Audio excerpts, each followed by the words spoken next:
was age, my dad taught me this quote from a guy named Louis Pasteur. He had this quote. He said, "My strength lies solely in my tenacity." And I was like, ooh, I think I like that. But I'm not sure because I don't know what tenacity means. And he's like, okay, tenacity means to be tenacious. And I was like, ooh, yeah, I don't know what that means either. And he said to be tenacious is to like grab a hold of something, and no matter what happens, you don't let go. And I was like, okay, yeah, I think I can get that. And he went on a little further and said it's to be ever persistent and never pulling away. Ooh, I like that. And that resonated with me because when I looked in the mirror, I saw a guy who wasn't the smartest, who wasn't the strongest, who wasn't the fastest. And so if I was going to be the best, then that meant I had to have something else that nobody had, right? I had to have that Seth Curry factor, right? All the factor that we would consider. So, but anyway, I had to grip the tightest. I had to work the hardest. I had to climb the highest. I had to have more focus, more fervor, more fight than anyone around me if I wanted to be successful. And don't get me wrong, I did want to be successful because for me, success and my performance was just directly tied to my value. And if I wasn't the best, or if I wasn't the smart, if I wasn't the brightest, if I didn't have the most friends, if I didn't have these things, then I was seen as less valuable, and I wanted to feel valuable. I wanted to feel valued. I wanted to feel significant to a certain degree. But I knew that wasn't, for me, going to come naturally. So I had to work hard. I had to grip the tightest. I had to climb the highest. I had to work the hardest. I had to fight. It was just like it marked significance for me. And it kind of became an idol for me in my life. Winning became an idol for me. So when I had it, when I was successful, I worshipped it and myself along with it. But when I didn't have it, it's all I thought about. And so I would commit myself to this process of visualizing and training and practicing and then playing. And after I played, I'd get feedback, and then I'd start over again. Okay, with this new feedback, I would visualize. And then I would train, get bigger, stronger, faster. And then I would practice. I'd put all that stuff into the setting that would correlate to the game that I played. Then I would play, and then I would do it all over again. Visualize, train, practice, playing. Visualize, training, practice, playing. And that just kind of marked me in this pattern for my life. And for me, it worked. For me, it paid off. For me, and for others, you kind of see this theme when someone tenaciously goes after something, they commit themselves to it completely, they can get it. That's kind of a key to their success. You hear these documentaries on these guys, hey, how'd you do? Oh, I just committed myself to this thing. And there's another word for that. There's a word called zeal. And there's a personification, or I guess these people which would really walk into this role with so much zeal, they would be a zealot. So for those in the room who don't know what a zealot is, I will read a definition. A zealot is someone who is fanatical, radical, and uncompromising in their extreme pursuit of their ideals. You don't have to write, you can write that down, but I'm going to say it again about 100 more times today, maybe less. But radical, fanatical, uncompromising in their extreme pursuit of their ideals. That's the definition. Now, to go a little bit further, to paint that picture a little bit clearer, I'm going to read this description of what a zealous man is. Understand interchangeably the woman factor as well. Zealous man or woman is preeminently a man of one thing. It's not enough to say that he's fanatical, radical, and uncompromising in his extreme pursuit of his ideals. You must go further in the description to say that a true zealot only sees one thing, only cares for one thing, only lives for one thing, is only consumed by one thing. Whether he lives or whether he dies, whether he has health or whether he has sickness, whether he is rich or whether he is poor, whether he gives offense or whether he is well-liked, whether he gets honor, whether he gets shame, whether he gets praise, whether he gets blame, he cares for nothing at all, just this one thing. And when we think about people in history, like there's a theme here. Actually, has anyone seen the movie Braveheart? I know it's popular before. Most of you guys. Yeah! Okay, good. All right, thank you. Amazing. So if you've seen it, it's an amazing movie. If you haven't, it's still an amazing movie. And I'm going to pull a quote from that. So some of you, I'm going to talk to this group in the room where most of the people have seen that. So do you remember the time when Robert the Bruce recognizes that this common man, William Wallace, is doing uncommon things? Robert the Bruce is talking to his dad. There's this line of 17 Robert the Bruces. And he's like, this guy, this common man is doing uncommon things. He doesn't even have a knighthood, but he is fighting. And he's inspiring people to fight, and he's fighting for Scotland, this thing that he really believes in. And his dad looks at him and says, and you wish to charge off and fight as he does? So would I. Uncompromising men are easy to admire. And I think that's true. Uncompromising men are easy to admire because you see the one thing they care about, the one thing they see, the one thing that they're consumed by. They don't care about anything else, just this one thing. And for some of those people, for William Wallace, it was fighting. And for other people I'm going to mention, it's just this one thing. So that's the thing you see, and it kind of props them up. You don't see all the other things that aren't factors into calculating their entire existence. It's not their whole story. You see a part of their story.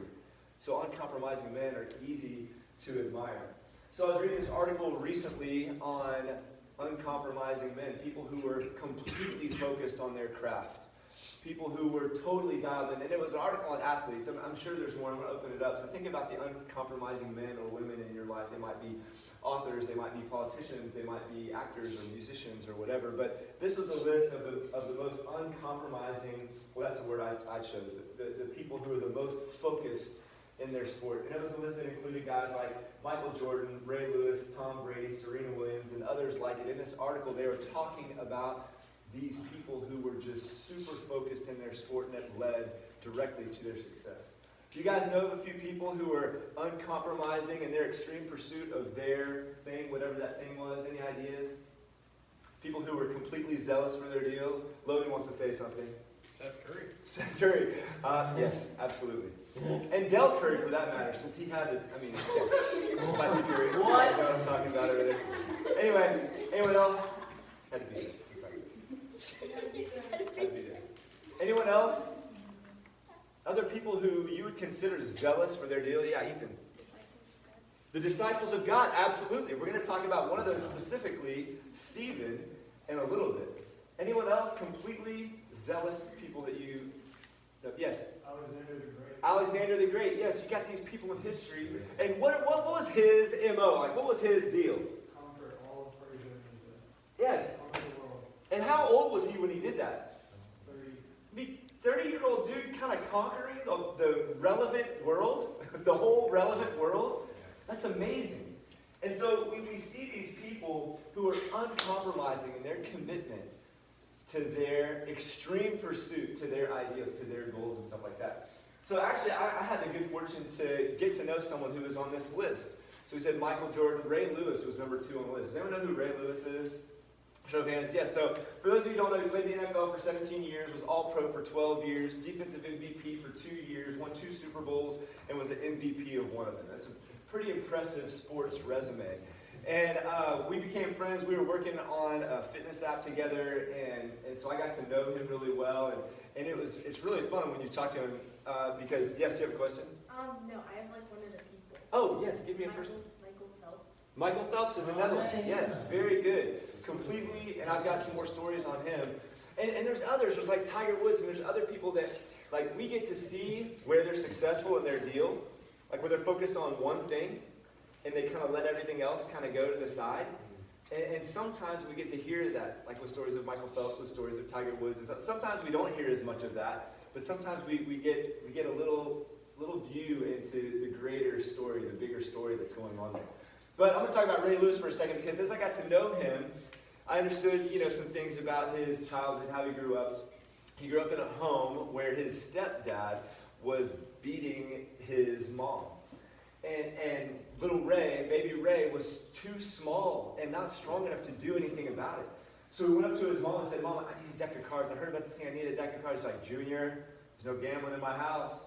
"No, Mama, I'm not going to gamble. I heard about this thing. I just need a deck of cards. Would you give me a deck of cards?" Anyway, coaxed her into getting him a deck of cards. And what he did with that deck of cards, he'd flip a card over.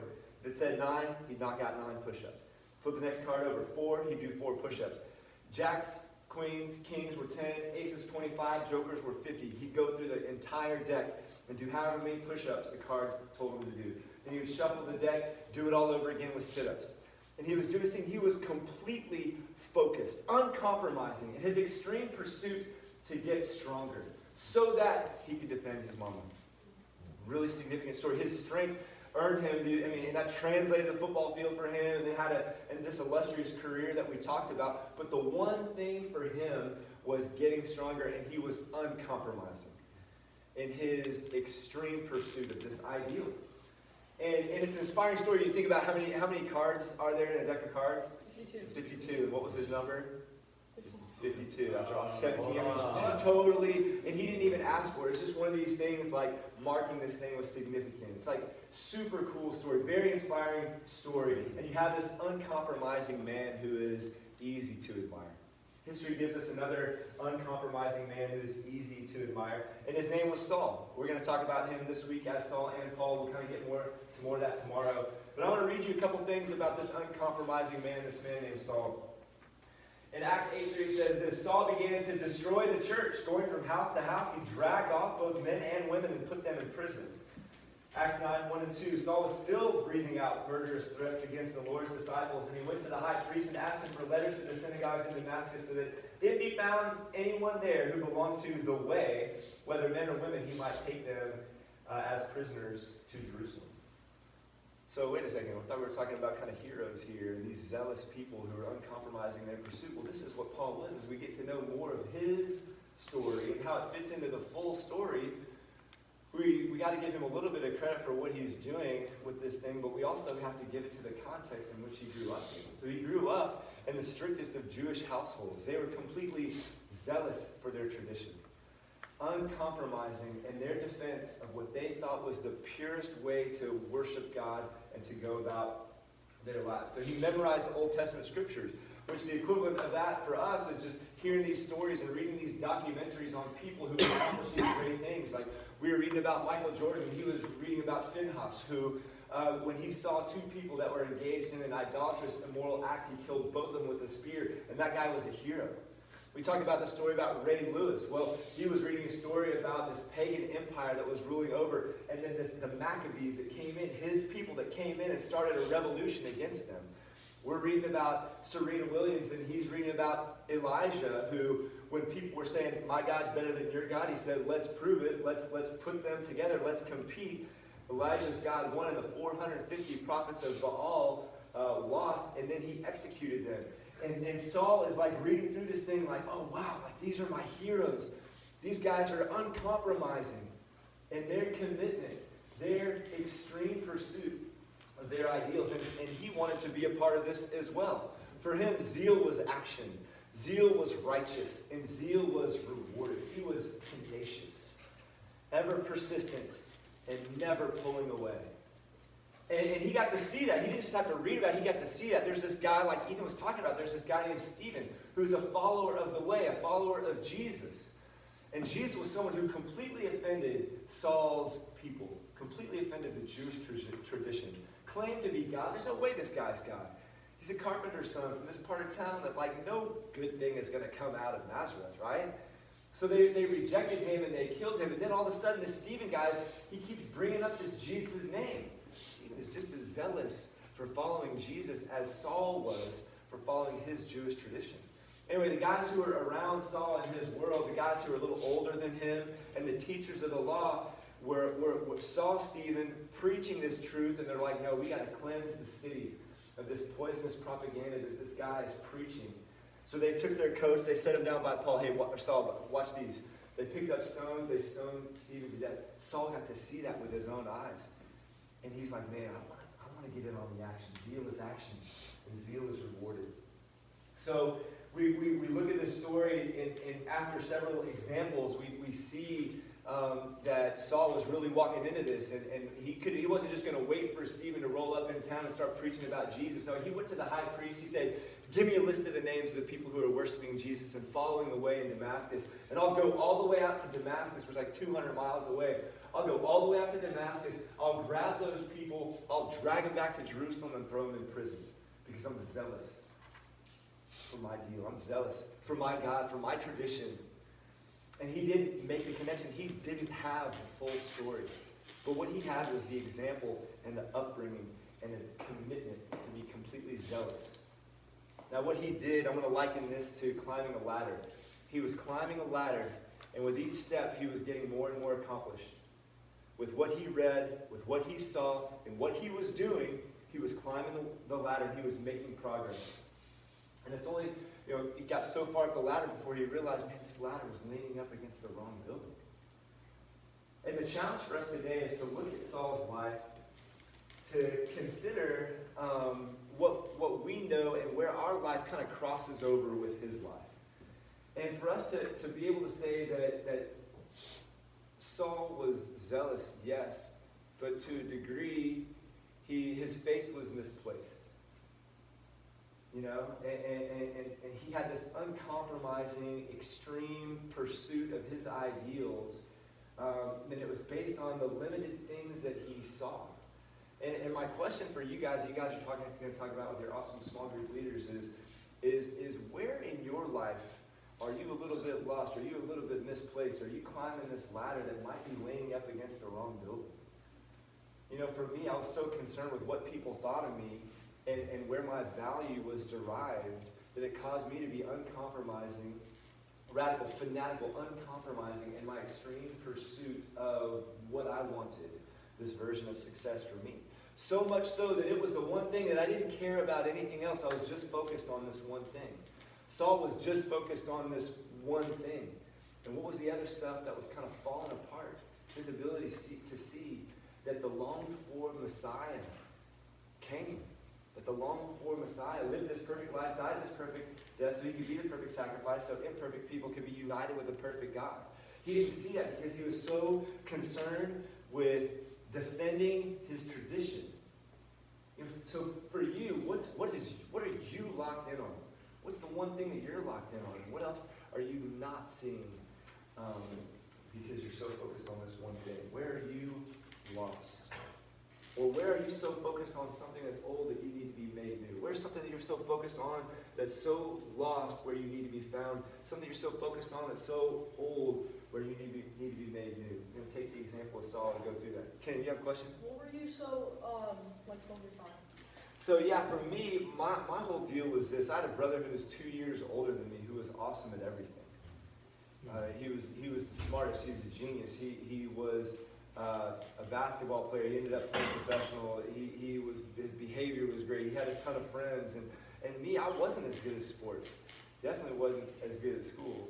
And I didn't have any friends of my own, so I just had his friends that were 2 years older than me that were just kind of like get away from us, And so I saw how valued he was, and I wanted to be valued. I wasn't going to make it at school. I wasn't doing it on the behavior front at the house. I wasn't doing it on the friend front.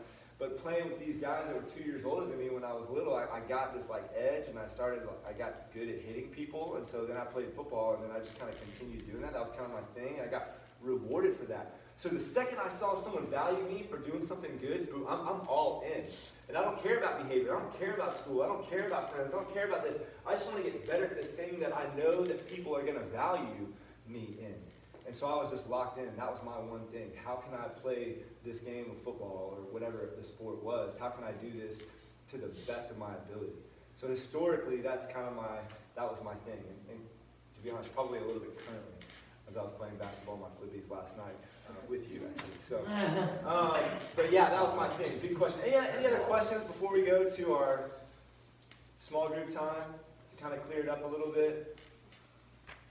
There's a yes, Lucy. Well, you realize that because it doesn't seem like a bad thing when you're working really hard at sports. What made you realize that was a problem? Okay, that's a great thing. The thing that made me realize it was a problem is when I saw the ceiling. I found the ceiling. So I was playing college football, and I was a freshman, and I was a fullback. It was 20 years ago and 40 pounds ago. And so when I was playing fullback, I was the man in high school. I had everything kind of figured out, and I navigated this way that had this path, and performance was good, and value, and all this stuff was just rolling. Then I went to college, and I was like, wow. These guys are bigger, and they're stronger, and they're faster, and they're meaner, and they're all these other things. I went from being the man to being not the man. I went from having a cool setup to being just lowest on the totem pole. And so the paradigm that I had been building for years, the ladder that I was climbing for years, I got to the top of it and realized I'm not such a big deal after all. And the value that they put on me was just like a counterfeit value because it only related to a certain percentage of who I really was. And then that percentage of who I was, that I was putting all my eggs in that one basket, all of a sudden, wow, I'm getting completely torched. I'm miserable. All the other fullbacks were quitting. I was having to take all the reps on my own. I had a breakdown, and I'm in my dorm room crying. I call my dad, hey, pack the fridge, give me a plane ticket, I'm coming home. So I got to that point, and I was like, oh no. And then just like 2 more minutes on the story. So then I'm like, getting ready to pack my stuff. I'm only half unpacked because all we have to do is football, that stuff. So then I see this poster in my bag that had this Bible verse on it. Because I got into the Bible a little bit, and it had Isaiah 40:31. It said, "Those who hope in the Lord will rise up with wings like eagles. They will walk and not be weary. They will run and not be faint." I was like, man, I could use a little lift up. I'm feeling real faint right now. I'm feeling real weary right now. So if it tells me that my hope in the Lord is going to be the key to getting to this rised up place, then that's what I want. And from that point, I kind of just like took it from only caring about one thing to just kind of opening up and wow, seeing God right there to meet me and catch me in that place and to love me and support me in that place. And he didn't want to take football away. I think that was really cool. He's like, because I was talking with Natalie about this a little earlier, but this thing turned out to be a platform for me. You know, like I don't want to take it away. I just want it to be your one thing. I want to be your one thing. You know, and so that, I'm so thankful that God made that super clear to me in that moment. But yeah, that's when I climbed the ladder. I was like, hey, I've arrived. I got to the top. And I'm like, oh, wow. This is the building? This was my goal? I had no idea that it was this insignificant compared to all the things that are out there. Great question. Thank you. Other questions? Got plenty of time this week to talk. Yes, Chris. This might not apply to everyone, but what if you are the best at the sport? What if you are the Steph Curry? So great. or the Steph Curry, for that matter. Yeah. Yeah, so, and that's what I'm talking about. So, like, Michael Phelps was brought up, and Tiger Woods was brought up, you know, on this list. And so, in that, you know, sometimes we see that. You know, let's go with the Michael Phelps. It wasn't enough for him to be the greatest, most decorated Olympic champion of all time. He climbed that ladder, but it wasn't enough for him. He was struggling with a few things, right? It's actually cool because they're both from Baltimore. Ray Lewis and Michael Phelps are both from Baltimore, and so Ray Lewis got a chance to really speak into his life and shepherd him when Michael Phelps was going through a really difficult time because he got to the top and he was the best, and he still realized this isn't where I wanted to be. Tiger Woods, same thing, greatest, all this stuff in golf, and all of a sudden it wasn't enough for him, so he had to engage in some other things. I'm not going to trash, that's his story to tell, but like he had to engage in other things. Even though he was the best, he's like, this must not be good enough. So he had to do these things, and then there was the fall of Tiger, and then he came back up, and then, so what's he doing now? But I mean, these are great examples of people who were uncompromising men that were so easy to admire. And they saw one thing, cared about one thing, locked into one thing, consumed by one thing, didn't care about anything else. Well, maybe they should have. Kidding. Did Ray Lewis and Michael Vick play with each other? No, they didn't play with each other. But I don't know if they had. I mean, Ray Lewis, this story, he's shepherded a lot of athletes who, you know, for Michael Vick, had all this talent, but it wasn't enough. He had to engage in this other thing that he engaged in. You know, I mean, so we see it. Sometimes we get a glimpse of the carnage and the wake of these people who were so uncompromising in their extreme pursuit of their club, their whatever, their goal, their focus. Yeah, Kim. And didn't you say you and him were like making an app or something? Yeah, me and Ray. There's a longer story with that. What? Ray's a great guy. You met. Yes. I'm going to be honest with you. Cameron, could you stand up, please? Me and Ray did this when we first met. I went to shake the hand like this, and then he went like this, and then he went like this. Oh. It was good.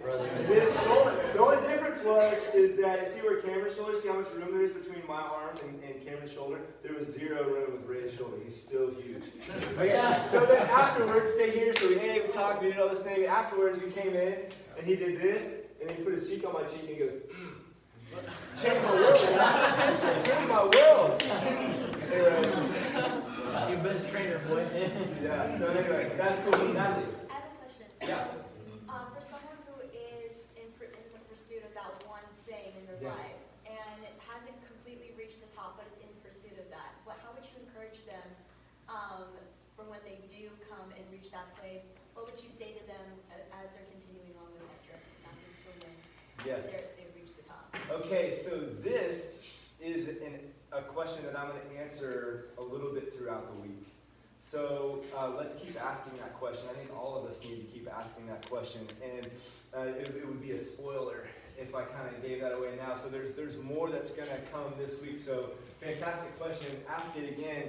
And let's kind of dig deep on this part right now. Let's think about like where we are, what we're focused on, what we've been focused on, kind of where we've been going. We've got the story of Brian. We've got the story of Saul. We've got the story of you guys. So let's synthesize that, talk about that, see where we're lost and then need to be found. What was old, what needs to be new? Yes, Chris. This might be also something you can answer. Well, what if that one substance that one pursuit is not God, but it's good? So it's like, amen. Yes. Okay. We're going to get to that as well. Actually, so here's the deal. Just a little teaser on that is that, oh man, how much to give right now? Okay, so I would say we keep pushing, but we broaden our view, right? So we're focused on one thing, this uncompromising pursuit, but let's open it up. Let's change it from being a zealot who's zealous, who's just the one thing, and let's understand that there are certain parts of our pursuits that we need to be uncompromising in, but we need to take it from our story to the fuller story. Right, from our narrative to the meta-narrative, so we need to change. We need to broaden our gaze. It's still great for us to be pursuing these things because these things will be our platforms. It's still good for us to be pursuing and be uncompromising in our fierce loyalty to our family, as long as our family is in the same pursuit that we are in, as it relates to what we're called to be doing as followers of Jesus.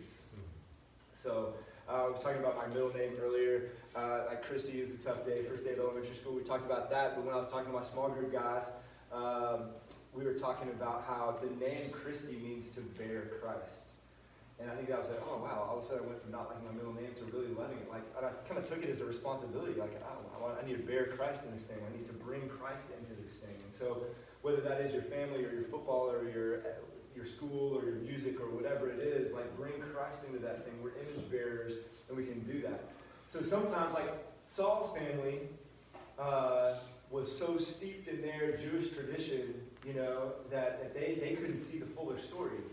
So if our we need to like pick our heads up and be like, all right fam, where are we at? What do we believe? What are we thinking? What are our values? Where are we going? Where are we coming from? We see that. What are we doing now? We see that. Where are we going? Are we on the court? Are we on the same thing?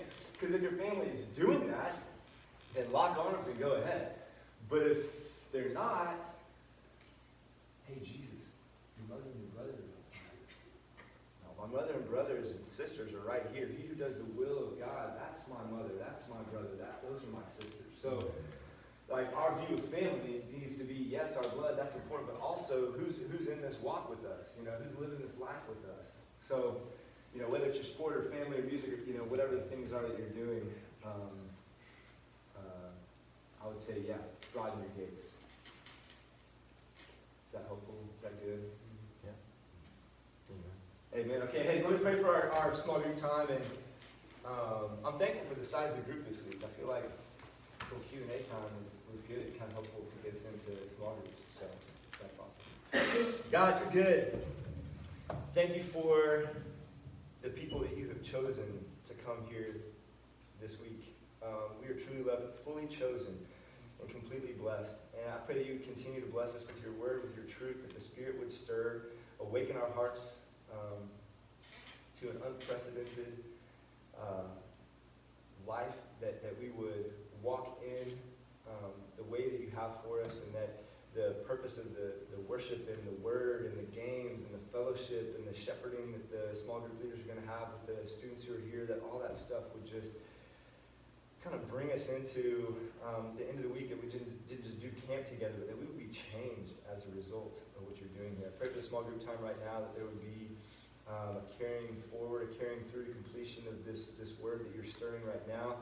And again, that it would affect change in our lives, that would result in glory due to your name, your kingdom, your power, your honor. We pray that in the Spirit. Amen. All right, good small group leaders. Enjoy that time.